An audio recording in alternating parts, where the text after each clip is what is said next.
Donald Trump says China does nothing to thwart North Korea's nuclear quest. Donald Trump has launched his latest Twitter assault on China, accusing its Communist Party leaders of doing nothing to help the United States thwart North Korea's quest for nuclear weapons.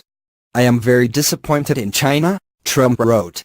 "Our foolish past leaders have allowed them to make hundreds of billions of dollars a year in trade, yet they do nothing for us with North Korea, just talk. We will no longer allow this to continue. China could easily solve this problem," he added. The comments came after Kim Jong-un celebrated his country's second intercontinental ballistic missile (ICBM) test late on Friday, in what North Korean state media described as a warning to the beast-like U.S. imperialists.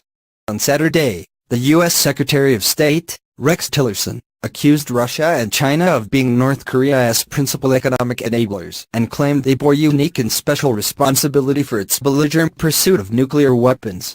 Conservative news outlets in the U.S. appear to relish Trump's decision to assail Beijing for its alleged role in North Korea's missile and nuclear programs. "Trump rips China on Twitter," ran a Fox News headline. Beijing is likely to be less amused. "To some extent, I think Trump's tweets are a bluff. But the Chinese government has to take this seriously," said Li Yongyue, an international relations expert from Beijing's Foreign Studies University. Li said he expected Trump's planned state visit to China later this year to still go ahead, despite growing tensions between Washington and Beijing. But China now needed to brace itself for unfavorable measures in the near future from the White House, he warned. Dali Yang, an expert in Chinese politics from the University of Chicago, said that in recent weeks China had enjoyed a temporary respite from Trump's attentions because of his battle to repeal Obamacare. "Now that breathing room is gone and of course Beijing has to manage this," he said. "This is the president running his foreign policy by tweeting again." Yang said Trump's latest China tweets were partly a diversionary tactic to distract public attention from the Obamacare defeat and partly a negotiating tactic designed to increase pressure on Beijing on issues such as North Korea and trade. However, he predicted Trump would struggle to extract major concessions from China's leaders who were preparing for a key twice-a-decade political congress this autumn and could not risk being seen caving in to Washington's demands.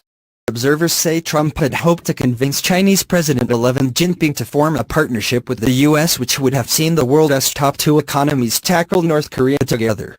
That explained the conciliatory and at times funning language Trump has used to refer to Xi, who he has repeatedly hailed as a terrific guy and a great leader with whom he enjoys great chemistry.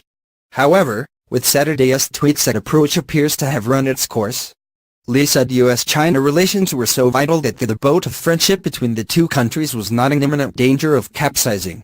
But Trump's tweets showed he had gradually lost his confidence and patience in Beijing. "I think what he tweets shows his real state of mind," Li said. China offered no immediate reaction to Trump's Twitter challenge. But Ben Rhodes, a foreign policy advisor under Barack Obama, rejected Trump's claims about Chinese inaction on North Korea. "It is not at all true that China can easily solve this problem, and this is a very dangerous and destabilizing approach," he wrote on Twitter.